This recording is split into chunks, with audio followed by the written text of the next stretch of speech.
When you need to build up your team to handle the growing chaos at work, use Indeed Sponsored Jobs. It gives your job post the boost it needs to be seen and helps reach people with the right skills, certifications, and more. Spend less time searching and more time actually interviewing candidates who check all your boxes. Listeners of this show will get a $75 sponsored job credit at Indeed.com/podcast. That's Indeed.com/podcast. Terms and conditions apply. Need a hiring hero? This is a job for Indeed Sponsored Jobs. The real information was procured. As you know, Ollie, particularly the big one is discovering the V1 and the V2 rockets. The British then bombed Peenemünde.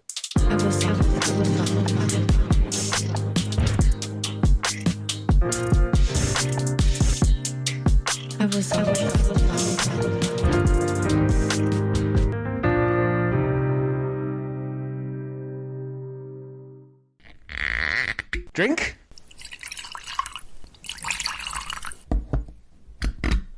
Now, shall we begin? Hello. A bonus for listeners, as we are blessed with an appearance by Helen Lederer, the comedian and actress. She and Giuseppe Albano joined to discuss Trent Park, which was the large mansion used by the intelligence services to house senior German generals after their capture during World War II.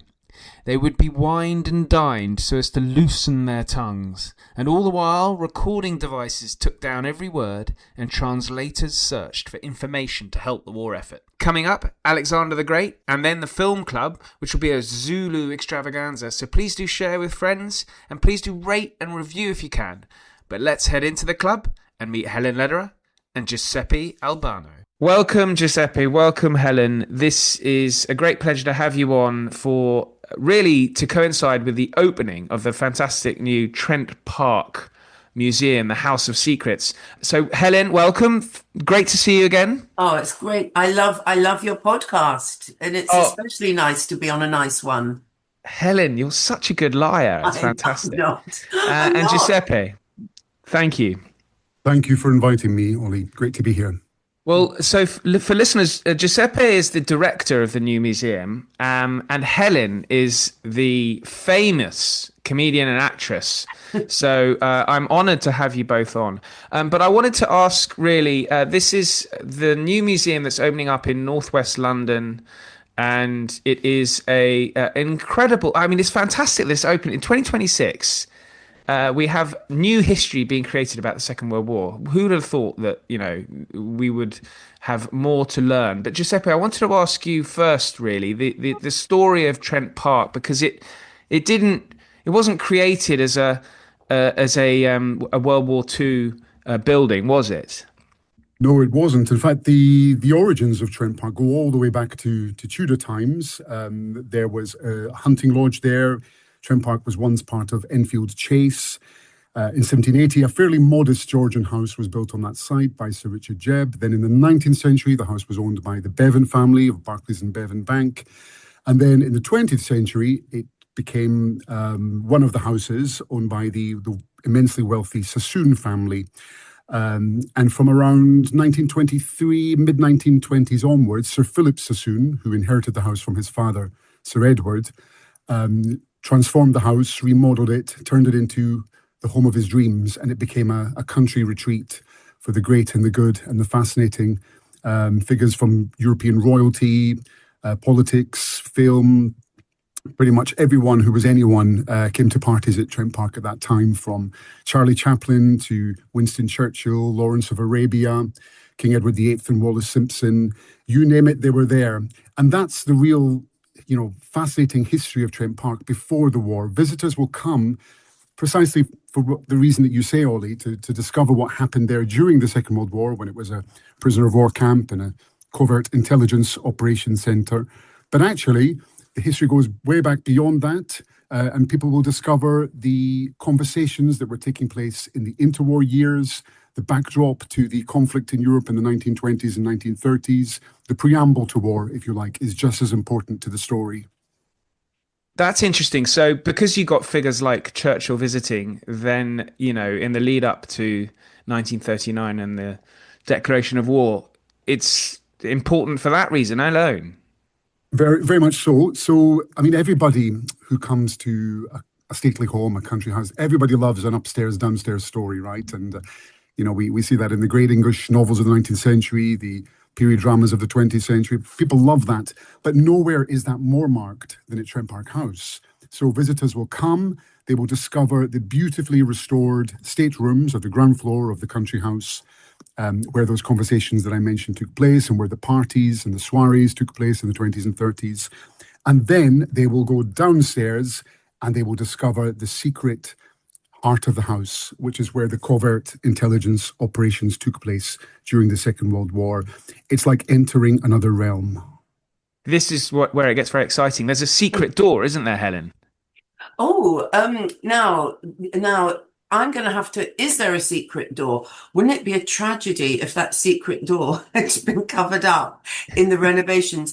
Oh no, Giuseppe, talk us through the secret door, and then I can't wait to tell you about my perceptions of what goes on in the basement. Giuseppe, the secret door situation, over to you.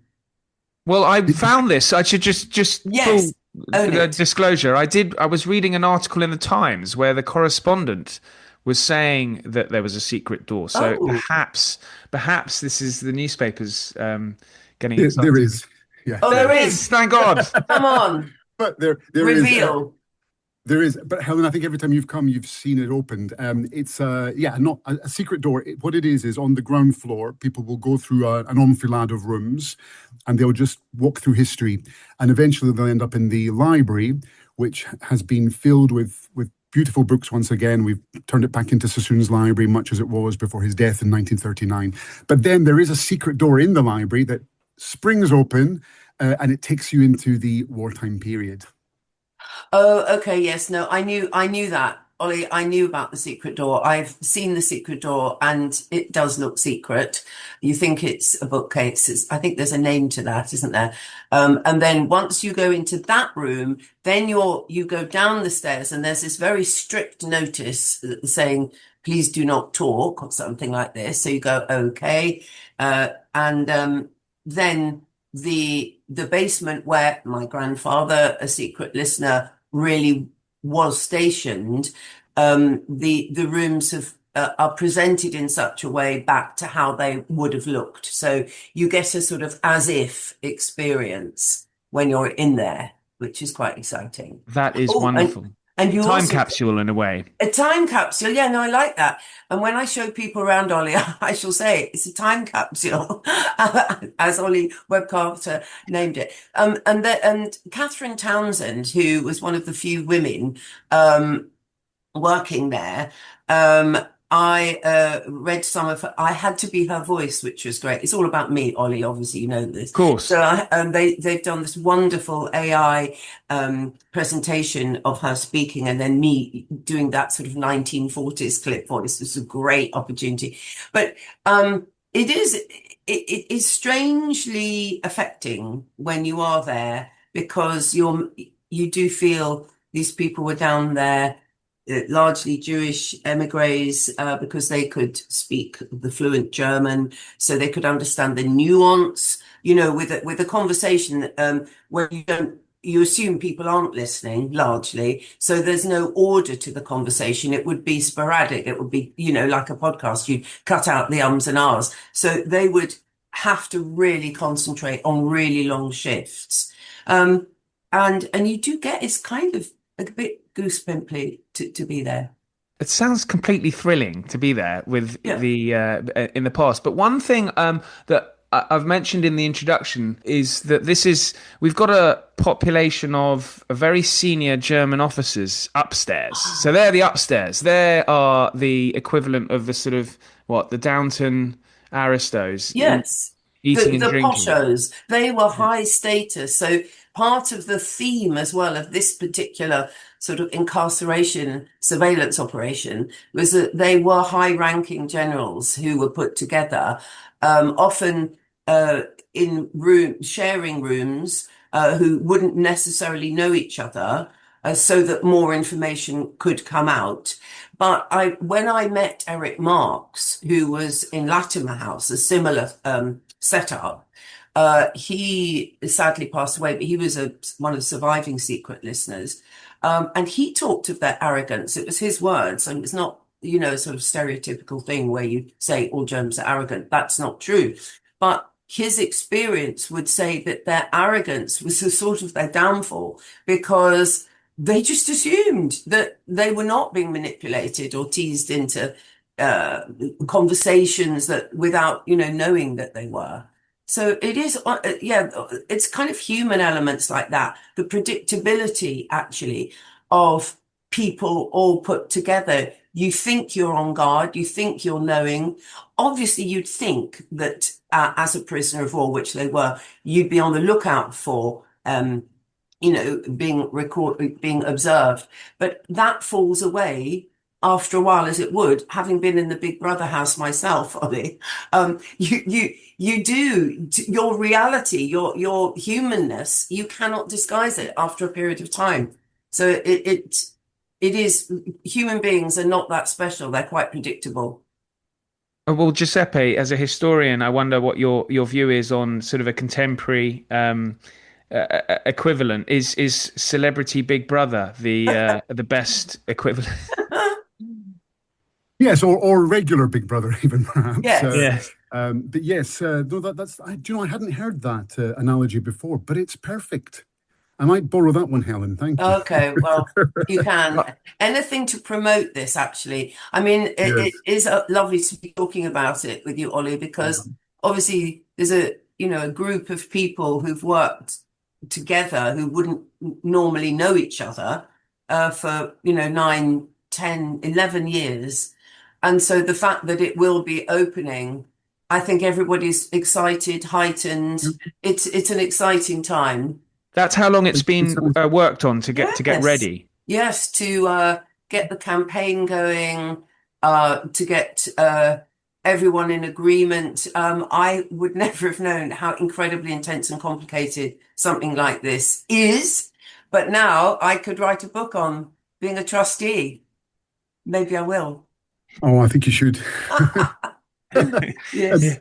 Ollie, can I just say something, just to pick up on something that Helen was saying about the setup and the generals being very arrogant, and yes, of course, most of them probably were extremely arrogant, maybe rather silly to be deceived, but at the same time, we have to remember that for a long time, they thought Hitler was going to win the war. So they thought that their captors were treating them well as prisoners of war, because the captors in turn would become the captives when Hitler won the war. So they thought it was a kind of a doubly deceitful scenario, very dramatic, very clever, very devious, and very audacious. And picking up, sorry to jump in, but it's getting me excited because within the group, going back to sort of predictability, there were the pro-Hitler faction and the questioning Hitler faction. So that juxtaposition obviously produced quite a lot of information. And so, real information that we're told, this phrase shortened the war, which is an interesting phrase, people, real information was procured, as you know, Ollie, particularly the big one is discovering the V1 and the V2 rockets. So that we then, the British then bombed Peenemünde, and there's a film with Kirk Douglas about that as well. Interestingly, so I'll check that out. Yes, I don't know. I think it might be called Operation Crossbow, but or that was a real operation as well. But again, it captures the imagination, but real information was gleaned that then was fed back. Also, on one occasion, checked by Bletchley Park. So there's that relationship between the intelligence places, and then, phone call to maybe Churchill, say, rockets are being made that appear, you know about this, you don't need a pilot. So there would be pilotless rockets that caused many thousands of deaths in London and all over. So that's quite useful, wasn't it, to glean that information from the conversations? Yeah, that's a really good point, isn't it? Yeah, and Ollie, just to pick up on that, Helen, you mentioned there were the kind of the pro-Hitler and the skeptical and the anti-Hitler. I mean, that very conversation that you mentioned was which spilled the beans on the V2 rocket program in March 1943. It was recorded between Ludwig Krul, who was one of the most vehemently pro-Hitler prisoners, high-ranking prisoners at Trent Park, and General von Thoma, who was anti-Hitler. So I think that's interesting, Helen, that you mentioned. Two archetypes, weren't they? Two absolute polar opposites. And do we have the transcripts of their actual conversations? Yes, the transcripts survive, yes. So can you see any... Sorry, I'm going off on a slight tangent here, but can you see sort of needling between these two sort of pro-anti-Hitler factioning going on? In the original transcript book by a German historian who went to the archives and by chance came across this content, and hence his massive textbook. When you see the transcripts, it, for me, who's not at all academic, it makes for quite difficult reading to actually extract exactly what you're saying. You know, like you want them to have a scripted argument, you know, in the way that we're used to getting storytelling. You need to wade through that book, which somebody like you, Ollie, could make sense of. But they would have argued and do we know sort of what? Down. Sorry to cut you off there, but do we know the kind of proportion of? I don't know. Were there SS generals as well as Wehrmacht and Luftwaffe? Is there a kind of a rough idea of who? Yeah, you had. That's a really good question. You had a mix. Most of them were captured in the desert, so they came dusty and full of sand from the desert, and you did get a range. You got the people who were in the U-boats, and that another sort of pearl of information about their tactics, and how they wanted to starve Britain of goods. So I think my uneducated answer is that they came from different departments. It would be nice to think that there were head of SS. When you have to read the transcripts to get a flavour of actually how gossipy they are and how they, like all of us, just want to get to the top in the infrastructure that existed in Germany. And Giuseppe, how were the bugs installed and established? I mean, were they lampshades, or what was the kind of kit that was used? The process of bugging the house, getting it ready, actually started towards the end of 1939. So already from 1940, it was ready as a prison of war camp, initially for low-ranking people like the Luftwaffe pilots, and there were also Italians at Trent Park as well, but these were the lower orders. So there was a kind of a rudimentary bugging system put in place for that. And as you say, it was lampshades, it was garden benches, it was rose bushes, it was pretty much everything.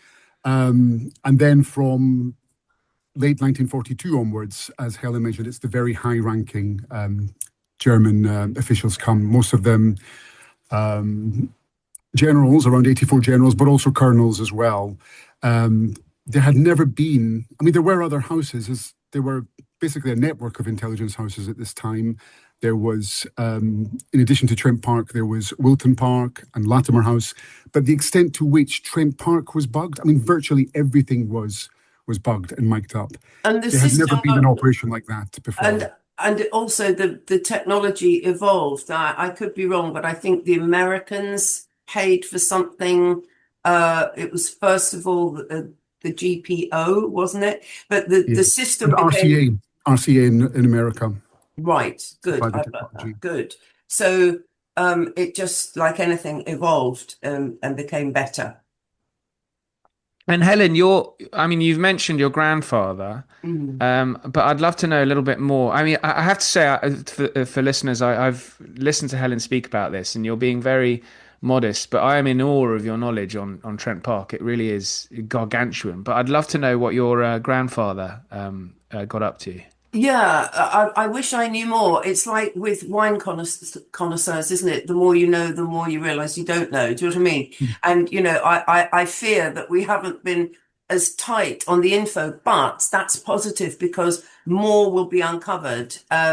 This is, I see this as a kind of starting point for conversation for more, hopefully more academics, people like yourself, to come and find out more because it was secret. So this is our starting point. But after the documentary that revealed to me through the evidence of a letter from Lord St. Clair congratulating Ernst Lederer on his secret war work, and it has been verified, so I'm not making this up. Sometimes I think, am I making this up? Because, it is so extraordinary. But then we found the medals after the documentary that were awarded for his intelligence work by the Czechoslovakian government as well.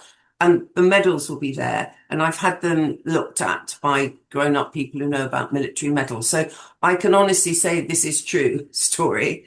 And one that, as you know, Wally, my mum, age 21, was down the road in Bletchley Park, my English mum, sort of doing similar things in her Hut 6. And then you've got Ernst Lederer, 50s, sort of doing the home guard some of the time, but mostly doing shifts. And you'd think when they met later, once my mother married the son of Ernst Lederer, you'd think they could have had the most amazing conversations, about findings. But of course, no one spoke about this at all. So the fact it's been uncovered is amazing.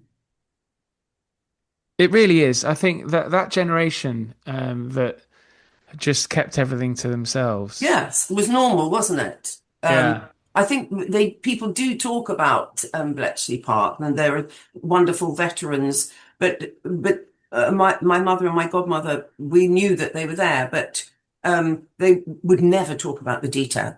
So I think that's the difference. You sign the Official Secrets Act, and that stays with you to the grave. And how long was your grandfather working in Trent Park? Oh, you see, again, these questions, we don't know. This is where you start thinking, but we do know that he disappeared back to Czechoslovakia for a year after the war. And so I would love to think he was in the Czech resistance. I'm going to find out more. I'd love to think, obviously, don't we all, that he did something amazing. But, we've got the medals. He was there. We've got letters, and we know enough about the behaviour and enough about the evidence that was found in these transcripts to know this is all true. And Giuseppe, I'm imagining for a moment only that I'm a German general, enjoying a cup of coffee and an apple strudel or something in the sitting room. And am I watching all these men and women arriving and then just sort of going downstairs, and I'm going, oh, well, is that the staff arriving? I mean, how did the people who were listening in arrive at the building without being detected? Oh, can I jump in, Giuseppe? I'm very excited about this. One of our trustees Alan is obsessed, we tease him about tunnels, but there are tunnels, and Giuseppe will correct me, but that is the obvious question. How on earth did they not notice? But because they were being treated as guests in this 5-star hotel, Kendrick's office was on site. So that all part of the kind of subterfuge. But there was a tunnel from the stable block going into the basement. And that is our route for our secret listeners. This is what I think. Giuseppe, what do you think? Well, yes, I think that's a very good theory. Obviously, what we do know is it's a country house, so it has a very complex underworld with, service corridors and entrances and staircases. And we know there was a secret staircase that Kendrick used from his office to come downstairs.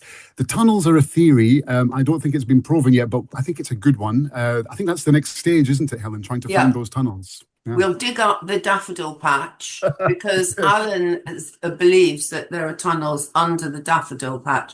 And there are stories. Actually, somebody who worked in Trent Park talked about a route where they were doing roadworks, and they said, beware tunnels underneath or something. Now, that sounds like I'm making it up, chaps. I'm going to come back on your podcast when I have verified the source of that information about tunnels, because I think there's lots of research to be done. Yes. But I guess the design of the building with the upstairs, downstairs, keep the staff out of the view of the people who live there. Yes, but that's how country houses are designed as well, exactly, isn't it? Or that's how they're designed. Yes. Yeah. Okay, our next thing, Helen, we want to open up the tunnels, find those tunnels, open them up. Absolutely, it's the next one. I'm envisaging a sort of a reenactment weekend where you get to be wined and dined. Okay, I'd have to wear a German uniform. That would be not so good, actually. Do you know that? I was at a literary festival only the other week, and I came upon lots of Anglo-Saxon people fighting and learning how to joust. So instead of that, we should do a reenactment. You're absolutely right. A weekend. I think it might attract the sort of person who really does enjoy wearing a German uniform. Yes. Well, yes. Sinister note to end on. Just beware. That's all. I can take care of the apple strudel, so I could maybe come in as a kind of caterer for it.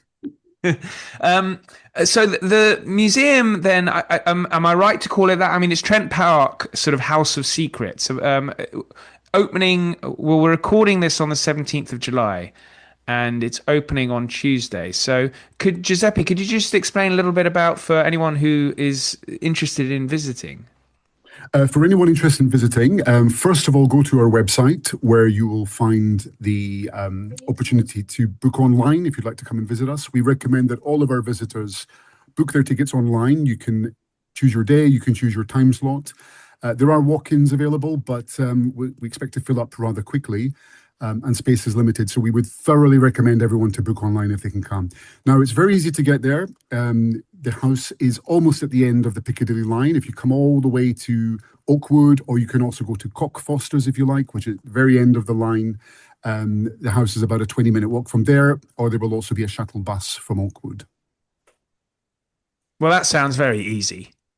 And there's also quite a nice pub called The Cock, should anyone want to go there. So after you have had your visit on a summer day, go and have lunch in The Cock, having been in the cafe in the museum for something nice as well. I feel like I'm on the marketing side. I think the listeners have now had it shoved down their throats quite a bit. I think enough already. I hear you. Apologies. It's our excitement, I think. Yeah. No, absolutely. It's I can tell, and well, I'm just as I said at the beginning, it's nice to see a building that or a piece of history that is quite new to people that I guess wasn't really that well known about. But thanks so much for joining me. As what you've described, Giuseppe, I'll put links in there for in the show notes for everyone to click on.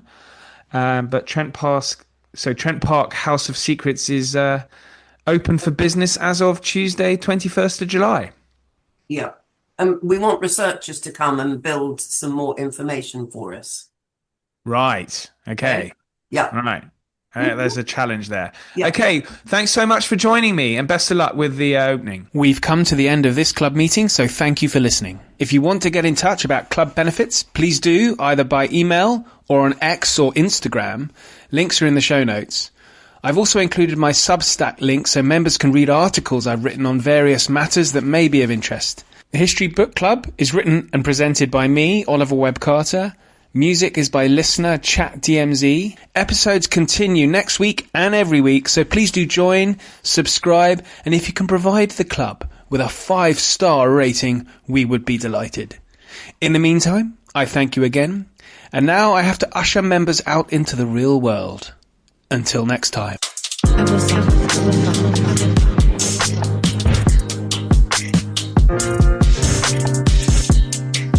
I was